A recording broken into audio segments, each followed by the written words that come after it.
अस्सलाम वालेकुम and welcome to sports flow. मैं हूं दानिश अनीस। HBL PSL के सीज़न 10 का आज है तीसरा दिन और पिछले 2 दिनों में हमने HBL PSL की तमाम 6 टीमों को एक्शन में देख लिया है। Some of them look really good, लेकिन कुछ टीमों का स्टार्ट इतना कुछ अच्छा रहा नहीं है। आज HBL PSL के 10वें एडिशन में मैच खेला जाने वाला है। एक ही मैच खेला जाने वाला है, वो है क्वेटा ग्लैडिएटर्स और लाहौर कलंदर के दरमियान। लाहौर कलंदर को पहले मैच में इस्लामाबाद यूनाइटेड के हाथों 8 विकेटों से शिकस्त हुई थी। कल क्वेटा ग्लैडिएटर्स ने अपना पहला मैच जीता।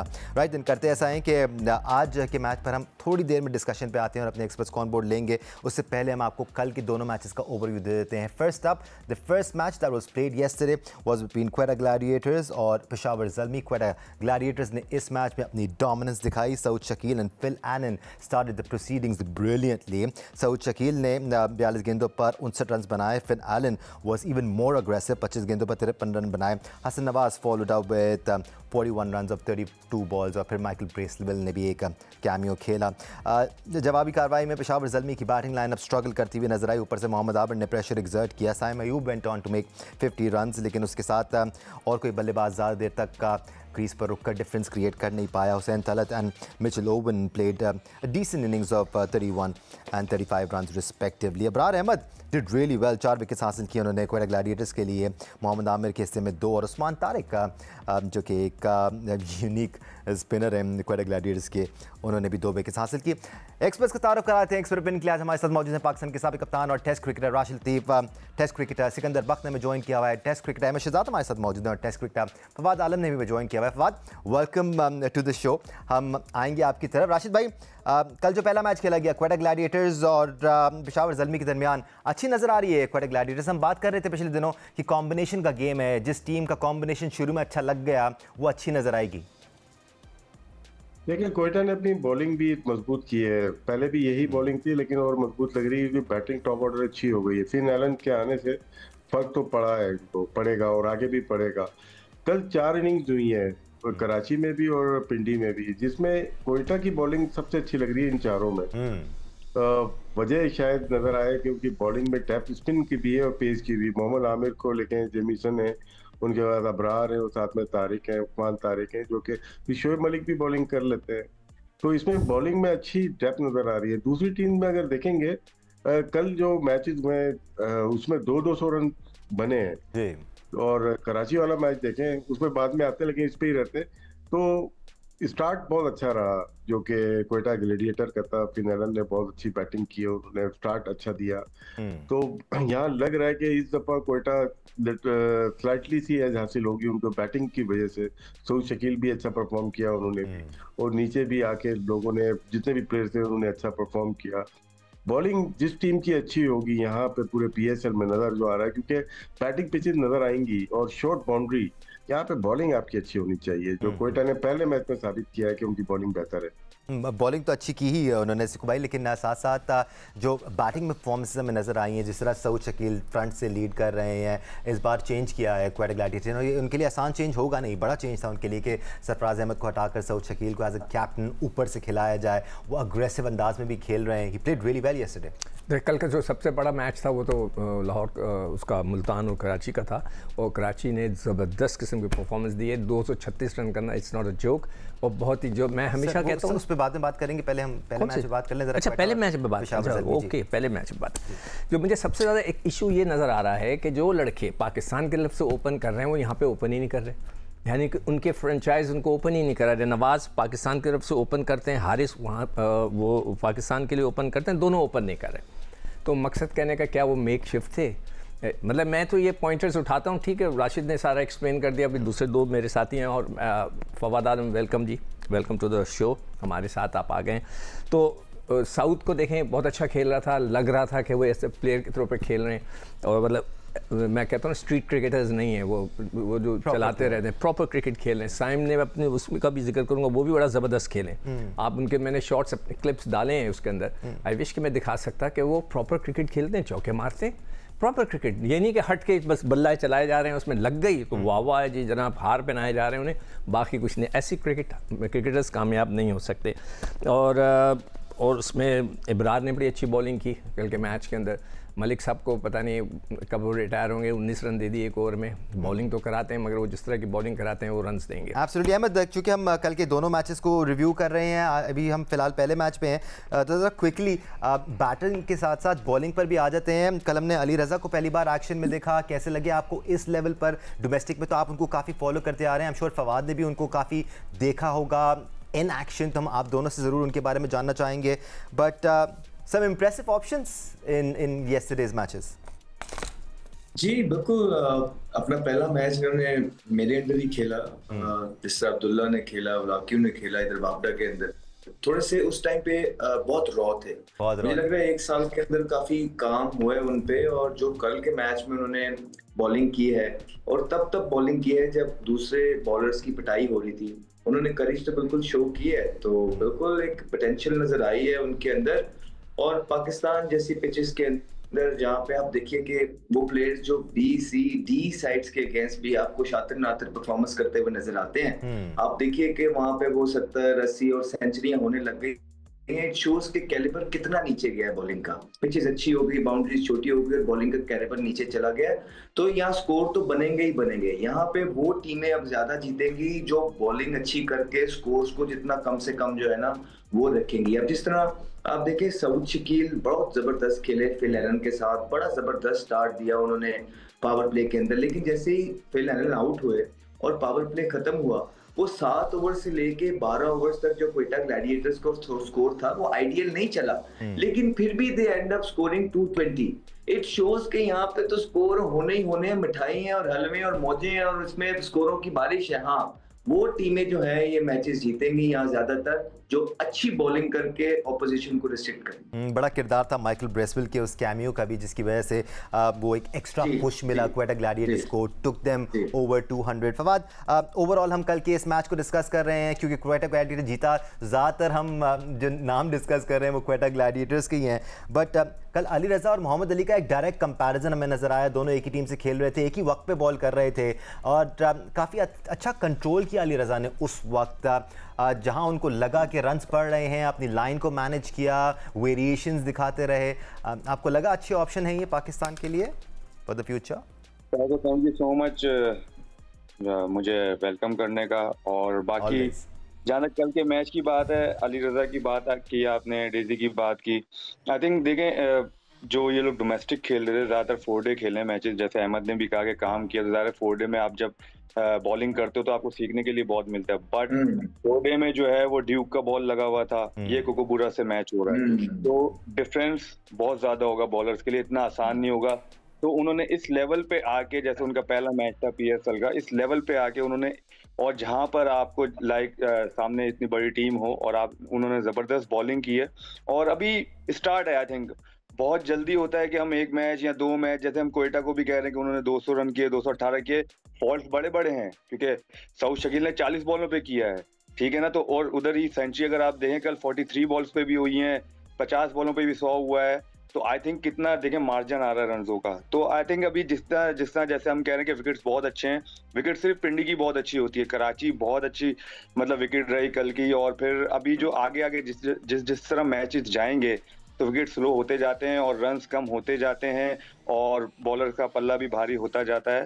सो होपफुली ये है कि अभी स्टार्ट है और आगे चल के मैचेस में बहुत डिफरेंस नजर आएगा। और ये जो यंगस्टर हैं जो अभी खेल रहे हैं, जिनके डेब्यूज हैं, होपफुली वो अच्छा परफॉर्म करें ताकि आगे फ्यूचर के लिए पाकिस्तान के लिए अच्छा हो। मैं एक चीज़ कहना चाहता हूँ, अली रज़ा की आप बात कर रहे थे, मैंने एक्चुअली इसका पॉइंटर लिखा हुआ है। उनकी एक गलती मैंने पकड़ी है, ही इज़ अ यंगस्टर, उनको प्लीज़ मोहम्मद अली के साथ कंपेयर ना करें, आधी उम्र है दोनों की, ठीक है, बिल्कुल आधी उम्र है, बच्चा है, इसको सपोर्ट करना चाहिए, इसके पास स्पेस है, 140 तक जाता है, which is a very good thing. और भी नया बच्चा है, बिल्कुल मासूम, जो गलती वो कर रहा है, अगर आप लोग उसकी क्लिप उठा के देखें, मैंने निकाल के तस्वीर खींच के रखी हुई है, जब वो बॉल करने आता है, हम जब बॉलिंग करते थे सीखते थे, हमसे कहा जाता है क्लोज टू द स्टंप्स जाएं, when you come close to the stump आपकी लाइन अच्छी बन जाती है और फिर गेंद बाहर में निकलता है। आप उनकी क्लिप उठा के देखें, वो गिर रहे हैं, वो आते हैं बॉल करते हुए और फिर यहाँ गिर जाते हैं इस तरह, और फिर वो गेन कर रहे हैं, जिसकी वजह से उनकी लाइन, अगर उनके जो भी कोचेज़ उनके साथ हैं, जो भी उनके डेटा एक्सपर्ट्स हैं, जो वीडियो एनालिस्ट हैं, उनको चाहिए उनको वो दिखाएं और कोई उनको सही करे कि वो भागते हुए हैं और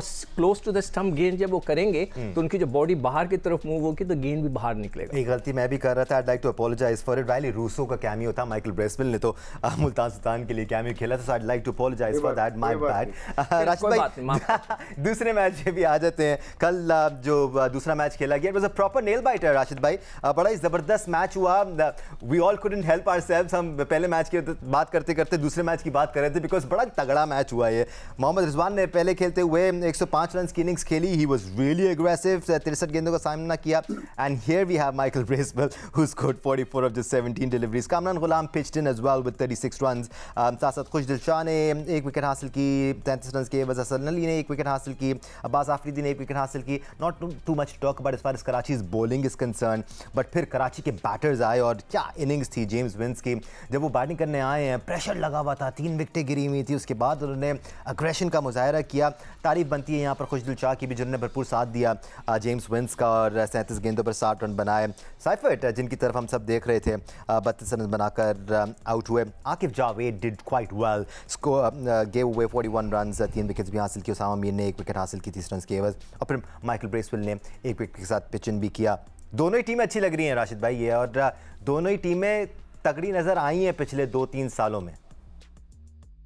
दोनों की मुल्तान की बॉलिंग बहुत वीक लगी है इस मैच में, और जैसे फवाद ने कहा शुरू के मैचेस हैं, बात दुरुस्त से आगे जाके चेंजेस होगी। अगर बॉलिंग का मवाजना करेंगे आप दोनों टीम की, मुझे बॉलिंग स्ट्रांग नहीं लगी, जिसकी वजह से 230 रन बने हैं वहाँ पे। 4 आउट करने के बाद चेज हुए हैं, तो इसका मतलब है कि नीचे बॉलर्स कौन थे? आकिफ जावेद से बॉलिंग की, शाहिद अजीज से बॉलिंग की, उसामा ने बेहतर बॉलिंग की, विकेट्स ज्यादा ले नहीं सके, उन्होंने अरफात मिन्हाज को शायद एक आउट किया। विकेट लेने वाला टाइम था वो। अगर हम देखें मुल्तान की बैटिंग लाइनअप 4 में देखते हैं तो उसमें कामरान गुलाम भी हैं और मोहम्मद रिजवान भी हैं, और साथ में एक और जो गए हैं। ये जो बैटिंग लाइनअप है 230 नहीं कर सकती है, मेरा अपना मानना है। ये मैं भी रॉन्ग, ये टॉप में 4 जो बैट्समैन है ये शे होप हो गए, ये 230 की लाइनअप नहीं है, जिनका मतलब कि बॉलिंग बहुत वीक थी।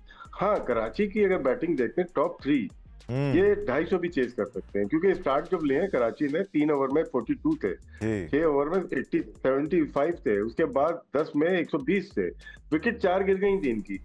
ये गलती हुई उनसे, मैं किसी प्लेयर के अगेंस्ट नहीं हूँ, लेकिन शान मसूद को रिव्यू नहीं लेना चाहिए था मोहम्मद रिजवान को, मैं होता कभी भी नहीं लेता। ये प्रेजेंस ऑफ माइंड होता है, आपको करना क्या है, वो थोड़ा सा टाइम लेता है। प्लेयर अच्छा है ये नहीं बोल रहा, लेकिन 2-3 ओवर लेता तो वहाँ मैच से वो बाहर होते चले जाते। खुशदिल ने बहुत ही उम्दा, विंस तो आउटस्टैंडिंग ही खेले ना, और जो स्पिनर थे, जो पेसर थे, तो लेट डाउन किया। मुल्तान सुल्तान हमेशा से अपनी बॉलिंग से जीतता है। अब्बास आफरीदी इधर शिफ्ट हो गए, मोहम्मद अली चले गए वहां पे, और इनके पास बॉलिंग थोड़ी सी लग रहा है इस समय स्ट्रगल कर रही है। मोहम्मद हसनैन का इन्होंने कहा था कि फास्टेस्ट बॉलर है, वही नहीं खेला इनका। तो बहुत सारी चीजें जो शुरू के मैचेस में जो कि नजर आई, उसके ऊपर बात करना बहुत जरूरी है। कराची के टॉप 3 जो बैटर्स हैं वो बहुत ही आउटस्टैंडिंग नजर आ रहे हैं कराची के लिए, कोई शक नहीं है। बट राशिद भाई, ये जो शान मसूद का रिव्यू लिया था रिजवान ने, वो तो आउट हो गया था, राइट? वो तो हो गया था, क्लिक हो गया था। राशिद भाई कहने का मकसद है कि वो अगर नहीं लेते 2-3 ओवर शान मसूद खेलता। ओके, सॉरी सर, ठीक है। चले जी, all good, we have sorted it out. अभी अगर मेरी बारी है तो मैं जल्दी से बोलूँगा, कल आउटस्टैंडिंग मैच था। हमारे जितने भी सुपरस्टार हैं, जो अपने आप को किंग कहते हैं, फलां कहते हैं, उनके लिए एक सबक है। मेरा उन सबको एक रिक्वेस्ट है, जो भी हमारे सुपरस्टार हैं। कल रिजवान ने 100 तो किया, मगर हम जीते नहीं। हमारे जो लोगों की शिकायत है वो ये है कि लोग अपने रन्स करते हैं, उनकी टीम नहीं जीतती। कोई एक इनिंग मैं चाहता हूं कि बाबर खेलें, सेकंड इनिंग में चेस करते हुए 70-80 करें और टीम को जिताएं। मेरी एक रिक्वेस्ट है, मैं समझ जाऊंगा इन्फॉर्म हो गए हैं। कल जो मैच चेंज हुआ है वो सेकंड इनिंग जब वो चल रही थी उनकी अपनी कराची की, 16वें ओवर में चेंज हुआ है। 15वां ओवर जब था तो उस वक्त 167 के करीब उनका 150 रन्स थे, और उसके बाद चेंज होकर 21 रन दिए हैं जॉर्डन ने, 21 रन दिए आकिफ ने, फिर नीचे जो बेचारे शाहिद अजीज़ को क्यों दिया, नया बच्चा है ऐसे मौके पे, मेरे ख्याल से तो उसको नहीं देना चाहिए था। तो जो 15 ओवर थे 167 था, उसके बाद जो है 21 रन दिए, फिर 21 रन दिए, फिर 18 ओवर में 12 रन दिए शाहिद अजीज़ ने, तो मैच ख़त्म हो गया। तो ये वो 3-4 ओवर थे जिसका इम्पैक्ट पड़ा है, और बाकी जो है सारे लड़के खेल रहे हैं, और वही बात है कि जो हमारे पाकिस्तान से जो नंबर पे खेलते हैं वहाँ पे वो नहीं खेल रहे। बाकी आप दूसरे फ्रेंचाइजीज की अपनी अपनी प्लानिंग्स होती हैं, वो उसी के तहत चलते हैं। बट फवाद, जिस तरह हम बात कर रहे हैं कि दोनों ही टीमों का बॉलिंग अटैक को इतना अच्छा नहीं लगा, then again to play devil's advocate, जब इतने रन्स लग रहे हों और इतनी ज़बरदस्त बैटिंग पिच हो, तो अच्छे अच्छे बॉलर्स भी थोड़े से फीके नज़र आते हैं। अनफॉर्चुनेट हो जाएगा थोड़ा सा कि हम बॉलर्स को थोड़ा सा हार्शली क्रिटिसाइज़ कर लेंगे, क्योंकि बहुत ज़बरदस्त पिच था बैटिंग के लिए। नहीं, विकेट तो बहुत जबरदस्त था, लेकिन जब 234 आप करते हैं तो बॉलर का पल्ला बहुत भारी होता है, क्योंकि एज अ बैट्समैन आपके लिए इजी नहीं होता, क्योंकि जब पहला ओवर शुरू होता है तो आपको ऑलमोस्ट लाइक 12-13 रन का एवरेज चाहिए। तो वो आसान नहीं है, क्योंकि बॉलर्स को भी पता है कि भाई बैट्समैन मेरे ऊपर आएगा, ये पहली इनिंग तो है नहीं कि वो टाइम ले गए, जो भी है जितना उन्हें टारगेट सेट करना उन्होंने टारगेट सेट था। तो इतना आसान भी नहीं था बैट्समैनों के लिए। आउटस्टैंडिंग खेले विंस, जैसे राशिद भाई ने भी कहा कि विकेटें गिरती रही, लेकिन उनका अगर आप रन रेट देखें वो जो है तकरीबन 10-12 से ही खेलते गए ऑलमोस्ट। तो ये जो है बहुत बड़ी बात थी, और मेरे ख्याल से विंस डेट था कल, क्योंकि उन्होंने जहां शॉट्स मारे वहां लगे। उनके बल्ले पे बॉल तो ऐसे आ रहा था कि वो टाइम भी कर रहे थे, तो वन बाउंस चौके हो रहे थे, और उसके बाद खुशदिल बहुत अच्छा खेला। बात वही है कि जो लास्ट ईयर जो बॉलिंग थी मुल्तान की, वो बॉलिंग नहीं है, तो इतना आसान नहीं होगा, क्योंकि डेजी भी खेलता है, डेजी ऊपर से इनको 1-2 विकेटें लेके देता था, और वो नीचे भी बॉलिंग बुरी नहीं करता था। और अब्बास से बहुत फर्क पड़ेगा। अब्बास जो है दैट ओवर में इनको रन्स नहीं देते थे, और विकेट्स भी लेके देते थे जो सेट होते थे। तो आई थिंक ये छोटी छोटी चीजों में मुल्तान को स्ट्रगल होगी आगे चल के, लेकिन बट मुल्तान एक ऐसी टीम है हमेशा से जो है ना अंडरडॉग्स रहे के, वो इसी तरह जैसे अब्बास भी आए थे पहले, उसको भी कहते थे कि ये कैसे करेंगे, मोहम्मद अली डेजी भी खेले थे तो कैसे करेंगे। तो मुल्तान हमेशा जब आगे मैचेस जाते तो वही बॉलर्स परफॉर्म करते हैं। तो अभी होपफुली यही है कि मुल्तान जैसे खेले, उनकी लक अच्छी है, वो आगे आगे जिस तरह जाएंगे तो वो इम्प्रूव करते रहेंगे। तो होपफुली उनके जो बॉलिंग है और अच्छी नजर आएगी हमें आगे। Absolutely, it's about finding the right combination, finding the rhythm. Still early days in the 10th edition of Pakistan Super League, और जैसे जैसे दिन गुजरते जाएंगे वो कॉम्बिनेशन भी फाइनलाइज होते जाएंगे। हम एक ब्रेक की तरफ जाएंगे, ब्रेक से हम वापस आएंगे तो उसके बाद हम आज के मैच में बात करेंगे। It's Quetta Gladiators versus Lahore Qalandars. एक टीम जीती हुई है, एक टीम हारी हुई है। Can Lahore Qalandars back their first win against a very good looking Quetta Gladiators? We'll find out after the break. Welcome back once again to Sports Flow HBL PSL Special. अब वक्त हुआ चाहता है आज के मैच में बात करने का। आज मैच खेला जाने वाला है क्वेटा ग्लैडिएटर्स और लाहौर कलंदर्स के दरमियान। क्वेटा ग्लैडिएटर्स ने एक फतह हासिल कर ली है। Lahore Qalandars still looking for their first win. We'll start this session with Ahmed Shehzad. Ahmed, since Lahore is looking for a win right now, क्या बेहतरी ला सकती है लाहौर की टीम? क्योंकि ये वो टीम है जिसमें जब सब सही चल रहा होता है तो सब बिल्कुल सही चल रहा होता है, लेकिन जब बैलेंस सेट नहीं हो रहा होता या कॉम्बिनेशन सेट नहीं हो रहा तो इस टीम को हमने बहुत स्ट्रगल करते हुए भी देखा है। जी, थोड़ी सी लाइक अच्छा खेलते हैं तो बहुत ही अच्छा खेल जाते हैं, अच्छा नहीं खेलते तो बिल्कुल ही मीडियोकर क्रिकेट खेलते हैं, जिस तरह पहले ही मैच के अंदर खेली। मुझे लगा कि स्विच ऑन नहीं थे। मुझे लगा कि सोशल मीडिया बीटीएस की एक्टिविटीज में बहुत ज्यादा इनका रुझान था, जो प्रैक्टिसेस रिक्वायर्ड थी टीम को जेल करने के लिए वो चीज अभी नजर नहीं आई है। फिर उनके जो सीनियर प्लेयर्स भी अगर आप देखें, फखर जमान पे बहुत ज्यादा रिलाई करते हैं। 2 जो टूर्नामेंट जीता है लाहौर कलंदर, उसमें आप देख लें फखर जमान की परफॉर्मेंसेस देख लीजिए और राशिद खान की परफॉर्मेंसेस देख लीजिए। उसके अलावा आपको कोई भी ऐसी स्टैंड आउट परफॉर्मेंसेस नहीं नजर आएंगी लाहौर कलंदर की टीम से। ये दोनों के सर पे ही वो टूर्नामेंट जीता, तो और दूसरे लोगों को भी हाथ खड़े करने पड़ेंगे। लाहौर कलंदर की टीम में 11 लड़कों की टीम है, 15 का स्क्वाड है। सो हम ये देखना चाहते हैं कि लाहौर कलंदर जो डेवलपमेंट प्रोग्राम होता है पिछले 10 सालों में से, हारिस रऊफ वहां से वो लेके आए, बड़ी जबरदस्त बात है, वो पाकिस्तान को सर्व कर रहे हैं। शहीन पे इन्वेस्टमेंट हुई, लेकिन उस 10 सालों में जब से ये है और कोई प्लेयर इस तरह का आ नहीं रहा। और पिछले मैच में भी जो ओपनर उन्होंने खिलाया है, उनका जो नाम है मोहम्मद नहीं, थोड़ा सा मिस कर रहा हूँ, मोहम्मद नहीं, बिल्कुल भी वो लगे ही नहीं कि वो रेडी हैं। देखिए जब आप अपने प्रोग्राम से लोगों को लेके आते हैं, एटलीस्ट उनको रेडी करके लेके आए इतने बड़े प्लेटफॉर्म के अंदर। अदरवाइज होता ही है कि पाकिस्तान को जो डोमेस्टिक का परफॉर्मर है, जिन्होंने 4 डे क्रिकेट में परफॉर्मेंसेस की होती है, क्रिकेट खाया होता है, उसकी जगह आप किसी को लेके आ रहे होते हैं तो फिर आप पे बड़े आई बॉल्स होते हैं। और कल की जिस तरह की परफॉर्मेंस थी लाहौर कलंदर से, लाहौरी खासे नाराज है उनसे एक दफा फिर। एब्सोल्युटली, और अब वो वाबस्तगी नज़र आना शुरू हो गई है मुख्तलिफ इलाकों की अपनी अपनी फ्रेंचाइजीज़ की टीम से, which is good, which was what we set out to do. Abdullah Shafique बड़ा ज़बरदस्त खेले थे सिकू भाई, ये इसमें कोई शक नहीं था। हम आपकी तरफ भी आते हैं, लेकिन उसके साथ साथ राशिद भाई बीच में अगर हम मिडल ऑर्डर देखें तो ऑप्शन इनके पास बुरे नहीं हैं। सिकंदर रज़ा है बीच में, कुशल परेरा आ जाते हैं जिसको ये खिला रहे हैं, ऊपर से जैसे अहमद कह रहे थे फ़खर जमान भी इनके पास हैं, डारल मिचेल फिर इनके पास हैं। शायद कुछ ज़्यादा हाईली मिडल ऑर्डर में उन पर रिलाई किया इन्होंने, पिछले मैच में डिलीवर नहीं करके दिया, बट लड़के तो अच्छे हैं इनके पास। नहीं, प्लेयर तो सब तमाम टीम के पास अच्छे हैं, खेलना कैसे है ये मेन है ना। पावर प्ले में नो डाउट फखर जमान मौजूद है, लेकिन इनका रिकॉर्ड अगर देखते हैं पावर प्ले में कभी भी ये 150 के या 170 के स्ट्राइक रेट से नहीं खेले। ये पावर प्ले के बाद शुरू होते हैं मेनली फखर जमान। अब कितने मैच में पावर प्ले से बाहर वो बैटिंग करने आएंगे, तो सेम उनको चाहिए फखर जमान, जो कि पास में 2 साल पहले जैसे अहमद ने बात की कि वो खेल सकें। अब्दुल्ला शफीक है उनके पास, उनका एक मोमेंटम है, वो सेट होकर बैटिंग करते हैं, वो अच्छे शॉट खेलते हैं, विकेट को रखते हैं। लेकिन जो हम इस्लामाबाद यूनाइटेड की सोच देख रहे हैं, जो क्वेटा ग्लैडिएटर की सोच देख रहे हैं, जो कराची किंग्स की रात में सोच देखी या खेल देखा, पावर प्ले में ज्यादातर ये फॉरनर्स पे ट्राई कर रहे हैं। यहाँ पे इनके पास मिडिल ऑर्डर में डारल मिचेल मौजूद हैं, सिकंदर रजा मौजूद हैं और बिलिंग्स हैं, और ये मिडिल ऑर्डर में अच्छा परफॉर्म कर सकते हैं। लेकिन पाकिस्तानी सरफेस पे, पिचेस पे पावर प्ले को यूटिलाइज करना बहुत जरूरी है। लाहौर कलंदर यहाँ पे शायद थोड़ा सा लग रहा है मुझे मिस्टेक हुई है उनसे कि पावर प्ले में एक ऐसा हिटर चाहिए था फॉरनर जो कि टोन सेट करे। फखर जमान वेरी गुड प्लेयर, जो कि 10-12 ओवर खेलता है तो वो मैच को साइड पे कर देता है, लेकिन 6 ओवर में वो कभी भी मैच को साइड पे नहीं करते। एब्सोल्युटली। लाहौर कलंदर्स की अगर हम बात करें तो क्या बॉलिंग डिपार्टमेंट को मजीद बेहतर करने की जरूरत है, क्योंकि पाकिस्तान टीम की तरह क्वेटा ग्लैडिएटर्स के लिए भी मसला ये है सिकू भाई कि अगर शाहिनशाह अफरीदी ऊपर से पावर प्ले में इनको विकेट नहीं दिला के देते हैं तो ऐसा लगता है प्रेशर आ गया है इनके ऊपर, और फिर इनकी बॉलिंग लाइनअप स्ट्रगल करती है थोड़ा सा विकेट लेने में। क्या स्पिन बॉलिंग डिपार्टमेंट में आसिफ अफरीदी के साथ कोई और ऑप्शन आजमाया जा सकता है लाहौर कलंदर्स की जानिब से?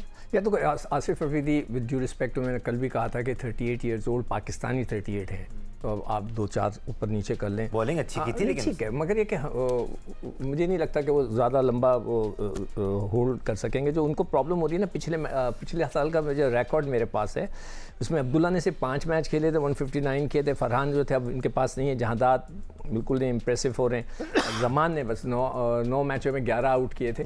तो अब इनकी जो बॉलिंग है ना वो मुझे भी समझ में नहीं, हारिस रऊफ पे बहुत ज़्यादा डिपेंड कर रहे हैं। अब वो पिछले साल तो राशिद भी नहीं खेला था इनकी तरफ से, तो सिकंदर रज़ा वो भी पिछली दफ़ा नहीं खेले थे, इस दफ़ा भी वो मतलब ठीक है, वो आउट रन थ्रू नहीं कर सकते। जहादात में वो मुझे बात फ़िलहाल नज़र नहीं आ रही कि वो रन थ्रू कर दे। वो डिपेंड करेंगे हाईली शाहीन पे और हारिस रऊफ पे। तो जहादात का जैसे मैंने कहा ना, मुझे नहीं उनकी बॉलिंग में वो स्पार्क नज़र आ रहा है।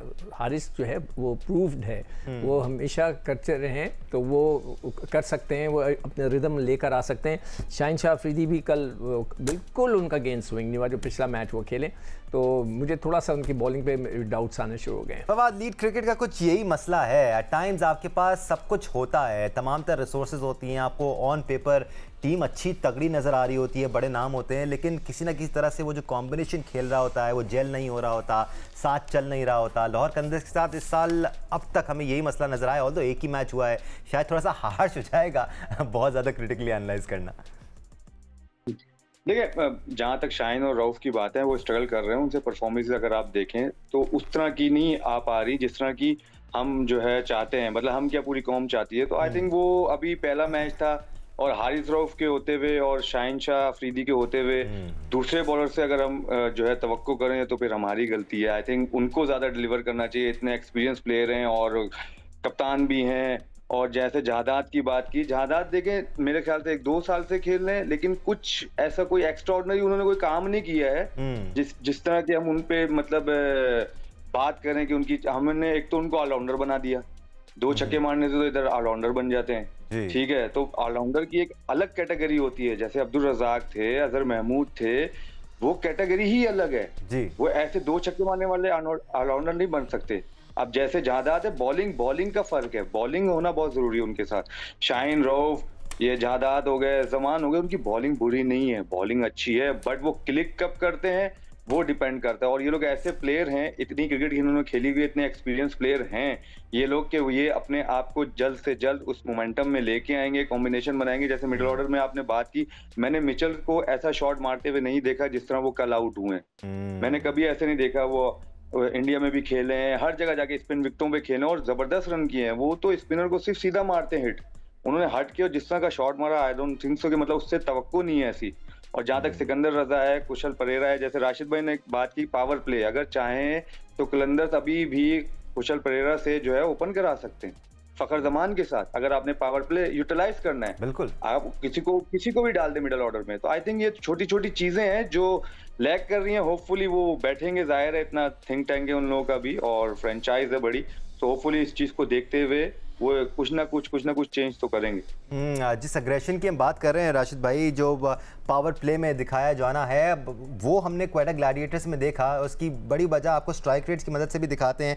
And I'd like your expert opinion on it. Finn Allen 170.28 और उसके साथ साथ फिर सऊद शकील भी हैं जो 141.48 के स्ट्राइक रेट से खेलते हैं और पिछले मैच में भी तेज़ खेले। यही वजह है कि उनको अच्छा आगाज़ मिल रहा है और फिर मिडिल ऑर्डर में भी सपोर्टिंग रोल्स नज़र आ रहे हैं। जी, इनके पास फिन एलन देखें, अगर 10 में से 3 मैच भी अगर अच्छे खेल जाते हैं विनिंग वाले तो पॉइंट्स तो मिल गए ना इनको। उसके बाद मार्क चैपमैन है, हर एक का अपना एक रोल होता है। सऊद शकील है, नाफे, वैसे भी उम्मीदें इनके पास मौजूद हैं। बैटिंग इनकी, फिर रायली रोसो जैसा बैटर, मिडिल में आपके पास एक लेफ्ट हैंडर वो भी गेम को फिनिश करता हो। तो रायली रोसो का लास्ट सीजन अच्छा नहीं किया लेकिन वो बेहतर एक प्लेयर मौजूद है। जहाँ तक लाहौर कलंदर की बॉलिंग की जो बात हुई है ना, देखें 9वां सीजन है शाहीन शाह अफरीदी का और 8वां सीजन है हारिस रऊफ का। लास्ट 2 ईयर से इंटरनेशनल में और पीएसएल की परफॉर्मेंस आप उठा के देख लें, नीचे आई है। जो हारिस रऊफ 7.5 से वो डेथ ओवर किया करते थे वो तकरीबन 10 तक जा चुकी है। सेम चीज इनकी भी है, शाहीन की भी है। तो जब भी आप न्यू ब्लड लेके आते हैं कि कभी कभार रिप्लेसमेंट कर देंगे, क्योंकि ये कोई मैच मिस नहीं करते और नया जो आता है वो जरा ऑर्डिनरी से थोड़ा सा बेहतर होता है जिस तरह से खेले, और वो वहीं पे स्टिक करके रह गए बॉलर। तो ये सिर्फ फ्रेंचाइज की बात नहीं कर रहा, पूरे पाकिस्तान डोमेस्टिक में भी देख लें, फ्रेंचाइज के बॉलर्स भी देख लें, सेकंड टियर जो है ना वो बहुत अच्छी नजर नहीं आ रही। इसलिए हमारी क्रिकेट थोड़ा सा नीचे गई है। इस फ्रेंचाइज क्रिकेट में हमें बहुत कुछ नजर आ जाएगा। जो बिलीव नहीं करते हैं हमारी बातों पे वो भी शायद बिलीव करना शुरू कर देंगे। एब्सोल्युटली। हम साथ साथ राशिद भाई, जैसे कि आप तबादला ख्याल कर रहे थे, हारिस रऊफ की इकॉनमी रेट की बात कर रहे थे, वो 8.45 हो गई। अगेन ये वो फिगर्स हैं जो T20 इंटरनेशनल में 2023 से ऑनवर्ड्स हैं। इसमें एक चीज देखिएगा, लास्ट 2 इयर्स की निकालेंगे ना, ये तो पूरे इनकी करियर की नहीं, सिंस 2023 राशिद भाई। ठीक है, फिर ठीक है। ये तकरीबन ये 7.50 थी इनकी 7th के फिनिश के ऊपर। एक चीज अब जाके इंक्रीज हो गई है, इसका मतलब है इनको ज्यादा मार लगना शुरू हो गई है। राइट राशिद भाई, we'll have to take a break here. Break के बाद हम मजीद इस पर डिस्कशन करेंगे, हमारे साथ रहेगा। Welcome back once again to sports flow. Break में जाने से पहले हम लाहौर के अंदर इसको डिस्कस कर रहे थे, अब क्वेटा ग्लैडिएटर्स को जरा ब्रीफली डिस्कस कर लेते हैं। सिकू भाई, जब एक टीम उस तरह खेलती है जिस तरह क्वेटा ग्लैडिएटर्स से अपना पहला मैच खेला, तो आप शायद फिर एक्सेप्ट करते हैं कि हाँ जी सब सही है टीम में और ये बेहतर खेलेंगे इस साल। देखो अभी नहीं, 1-2 मैचेस खेलने दो, 1-2 मैचेस के बाद जो है आसार तो अच्छे नजर आ रहे हैं। नहीं, आसार शुरू में अच्छे ना, बाद में खराब हो सकते हैं। ये भी लंबी सी है, मतलब 10 मैचेस खेल रहे हैं, कुछ नहीं पता कहाँ से कहाँ कोई कुछ किधर कर जाए। और जो अभी राशिद ने बात की ना कि हमें जो नए लड़के मिलने हैं या ढूंढने हैं वो इस PSL में हम ढूंढेंगे। यार आप मुझे राशिद बताओ कि पाकिस्तानी लड़के, मैं फॉरेनर्स की नहीं बात कर, जो 38 के हों, 42 के हों, जिनका कोई काम नहीं है, जो फिट नहीं है, वो खेल रहे हों, उनको खिलाया जा रहा है। तो ये तो क्रिकेट बोर्ड का फॉल्ट है ना, कि क्रिकेट बोर्ड को पता होना चाहिए कि PSL से हमने लड़के। इसमें देखो भाई बहस बन सकती है, क्योंकि ना मैं अगर मुझसे पूछेंगे लेफ्ट आर्म स्पिनर लेना है तो मैं 30+ लूंगा, मैं 2 दांत का नहीं लूंगा। हाँ ठीक, समझ गए, 4 दांत वाला तुम कह रहे हो। हाँ, अपनी मर्जी से मैं खेलूंगा उसको। जो कि यंग होता है अंडर 19 से बड़ा आता है ना, उसके फ्लाइट होती है ना, उसको पता होता है कि कहाँ पे गेम को लेके चल रहा है। राशिद नोमान अली एक मिनट, नोमान अली क्यों सक्सेसफुल रहा? उसको एक्सपीरियंस था। तो अगर ये हो गए 2-3 और बॉलर हैं जो कि बाद में एक्सेल करते हैं 30 के बाद, स्पिनर और बैट्समैन 30 के बाद, फवाद खुद खेला है इतनी लंबी क्रिकेट। इसमें क्या है कि ये नहीं बनेंगे प्लेयर, लेकिन इसके साथ वाले खेलने वाले ना बहुत कुछ सीखते हैं, इसलिए 1-2 प्लेयर हों अच्छे प्लेयर को कोई मजाका नहीं है भाई इसमें। नहीं देखो, उसमें क्या होता है कि जो पाकिस्तान के साथ प्रॉब्लम है, या तो वो उठा के ऐसे लड़के को ले आएंगे जिन्होंने, जैसे सुफियान मुकीम है, एक भी 4 रोजा मैच ही नहीं खेला, नो फर्स्ट क्लास मैच, उसको उठा के ले आए, उठा के तो वहां से ले आते हैं। ऐसा होना चाहिए ना, बैलेंस लेके चलो, जैसे तुम कह रहे हो। मैं अहमद और फवाद को भी इस डिस्कशन का हिस्सा बना लूं। At the end of the day Ahmed और फवाद, आप दोनों ही अपनी राय का इज़हार कर लीजिएगा। ये फैसले पीसीबी के ही हैं। फ्रेंचाइजेस के पास एक दफ़ा जब ड्राफ्ट आ जाते हैं तो वो अपने हिसाब से टीम पिक करते हैं और वो जिसको चाहे वो खिला सकते हैं। उनका काम ये नहीं है कि उन्होंने टैलेंट बनाना है। अहमद जी, फादी भाई बोलिए। अहमद भाई पहले आप बोले। पहले आप में टाइम निकल जाएगा भाइयों। जी, फ्रेंचाइज का अपना ही डिसीजन होते हैं, लेकिन कहीं ना कहीं आप एक प्लान तो देते ही है ना फ्रेंचाइज को कि हमारी पीसीबी अगर है तो पीसीबी ने प्लान तो देना ही है ना, म्यूचुअल अंडरस्टैंडिंग के साथ काम करने के, यार हम पाकिस्तान की क्रिकेट यहाँ पे खड़ी है, हमें इस चीज की जरूरत है, तो जितना ज्यादा से ज्यादा आप इस चीज पे काम करेंगे उतना ही मुल्क का भी फायदा होगा। ये हमेशा म्यूचुअली कॉर्डियली चला जाता है। ऐसा बिल्कुल भी नहीं होता कहीं पे कि बिल्कुल जो है आप फ्रेंचाइज पे चीजें छोड़ के चल रहे हैं। नहीं, अगर सारी चीजें फ्रेंचाइज पे छोड़नी है तो फ्रेंचाइज कंप्लेन क्यों कर रहा है कि पीसीबी को हमारे साथ खड़ा होना चाहिए, इन्वेस्ट करना चाहिए और क्रिकेट को मिलकर ऊपर लेके जाना चाहिए। नहीं, ये हैंड्स इन हैंड होते हैं। यहाँ पे जितने मुंह उतनी बातें, लोगों ने सिर्फ ये बना दिया जी फ्रेंचाइज क्रिकेट है, पता उनको कुछ है नहीं, सारी जिंदगी वो यही कहते हैं। नहीं भाई, जो फ्रेंचाइज क्रिकेट होती है वो उस मुल्क के बोर्ड के साथ कॉर्डियली चलती है और म्यूचुअली मुल्क का फायदा करती है। और फवाद, बस टाइम खत्म होने वाला है। सब बातों की एक बात, क्वाइटा ग्लैडिएटर जो पिछले 2-3 सालों से फीकी नजर आ रही थी, इस बार काफी स्पाइसी नजर आ रही। भाई स्पाइसी, वो पहली हांडी जब बनती है वो स्पाइसी बन जाती है, आगे अभी पता चल जाएगा स्पाइसी है या कैसे नॉर्मल रहेगी। ठीक है, और आपको लगता है कि नॉर्मल रहेगी या स्पाइसी ही रहेगी? नहीं देखें, इस दफा कॉम्बिनेशन उनका अच्छा है, क्योंकि खुदाया शुक्र है कि उन्होंने 6 ओपनर नहीं लिए हुए, मिडिल ऑर्डर पे खेलने हैं, तो ये सबसे बड़ी बात है उनके पास। और इनके पास 2 स्पिनर्स अच्छे हैं, तो कॉम्बो अच्छा नजर आ रहा है आफ्टर 4 से 5 साल बाद क्वेटा के पास। राइट, फवाद आलम, राशिद लतीफ़ साहब, अहमद शहजाद, सिकंदर बख्त, आप सबका बहुत शुक्रिया हमें ज्वाइन करने के लिए। पाकिस्तान सुपर लीग के 10वें एडिशन का आज एक ही मैच खेला जाने वाला है। पाकिस्तानी वक्त के मुताबिक रात 8 बजे रावलपिंडी क्रिकेट स्टेडियम से एक्शन लाइव नजर आएगा आपको। Enjoy the match. आज के लिए स्पोर्ट्स फ्लोर से इतना ही। अल्लाह हाफिज़।